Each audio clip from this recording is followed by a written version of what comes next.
আপনি কি জানেন ভারতের রাজ্য সরকারগুলো মিলিয়ে কত কোটি টাকার ঋণ নিয়েছে?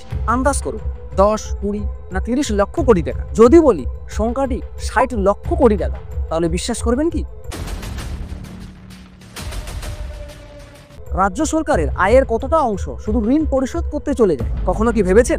ঋণ তো উন্নয়নের জন্য নেওয়া হয়, কিন্তু এই ঋণ কোথায় খরচ হচ্ছে আপনি কি জানেন? 10 বছরে রাজ্যগুলোর ঋণ 3 গুণ বেড়ে গেছে। কেন জানেন? রাজ্য সরকারগুলোর মোট ঋণ সংখ্যা দাঁড়িয়েছে 59.60 লক্ষ কোটি টাকা। এটা ভারতের মোট অর্থনীতির আউটপুটের 1/5 বেশি। অর্থাৎ রাজ্যের উৎপাদিত বড় একটা সম্পদ বা বড় একটা অংশ শুধু ঋণ পরিশোধ করতেই চলে যাচ্ছে।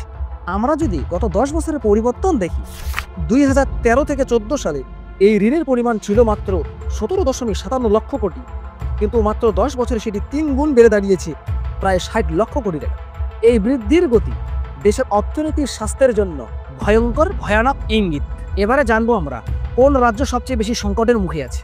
সব রাজ্যের মধ্যে ঋণের বোঝা সমান নয়, কিছু রাজ্য ভয়ানক অবস্থায় আছে। পাঞ্জাব রাজ্যের মোট আয়ের প্রায় 40.35% ঋণ শোধে চলে যায়। নাগাল্যান্ডের যায় প্রায় 37.15%, পশ্চিমবঙ্গ যায় প্রায় 33.70%। অন্যদিকে তুলনামূলক ভালো অবস্থায় আছে উড়িষ্যা 8.45%, মহারাষ্ট্র 14.64% এবং গুজরাট 16.37%। এ থেকে স্পষ্ট বোঝা যায় যে সব রাজ্য সমান ঝুঁকিতে নেই, তবে অনেক রাজ্য আর্থিক দেউলিয়াত্বের দিকে এগোচ্ছে।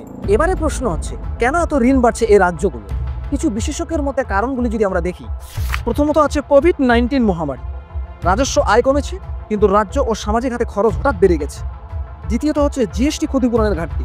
কেন্দ্র থেকে পুরো অর্থ সহায়তা না আসায় রাজ্যগুলো ঋণের ওপর ভরসা করেছে। তৃতীয়ত হচ্ছে চলতি খরচে ঋণের ব্যবহার।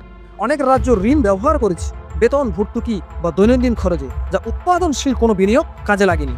এখন প্রশ্ন হচ্ছে, এই ঋণের প্রভাব কি হতে পারে? সুদের বোঝা বাড়ছে, রাজস্বের বড় অংশ ঋণের সুদ শোধে চলে যাচ্ছে, উন্নয়ন থমকে যাচ্ছে, নতুন প্রকল্প বা অবকাঠামোতে অর্থায়ন কমছে। ভবিষ্যৎ প্রজন্মের উপর চাপ, আজকের ঋণ কালকের নাগরিকদের কাঁধে চাপবে। এবারে প্রশ্ন হচ্ছে, এই ঋণ শোধের সমাধানের পথ কি হতে পারে? বিশেষজ্ঞদের মতে রাজ্যগুলোকে এখনই কিছু পদক্ষেপ নিতে হবে। রাজস্ব আয় বাড়াতে হবে, ট্যাক্স বেস বাড়ানো দরকার, অপ্রয়োজনীয় খরচ কমাতে হবে, ঋণকে শুধু উৎপাদনশীলতা খাতে যেমন অবকাঠামো ও শিল্পে ব্যবহার করতে হবে। সংখ্যাটি ভয়ঙ্কর, প্রায় 60 লক্ষ কোটি টাকা। যদি রাজ্যগুলো এখনই নিয়ন্ত্রণে না আনে, ভবিষ্যতে শুধু আর্থিক সংকট নয়, সামাজিক ও রাজনৈতিক সংকটও তৈরি হবে। আজকের মূল শিক্ষা একটাই, ঋণ নিতে হবে, সেটা যেন দেশের উন্নয়নের জন্য, বোঝা বাড়ানোর জন্য নয়। তো যাই হোক, ভিডিওটা এই পর্যন্ত। ভিডিও যদি ভালো লেগে থাকে তাহলে অবশ্যই লাইক, কমেন্ট এবং শেয়ার দিয়ে পাশে থাকবেন। ধন্যবাদ।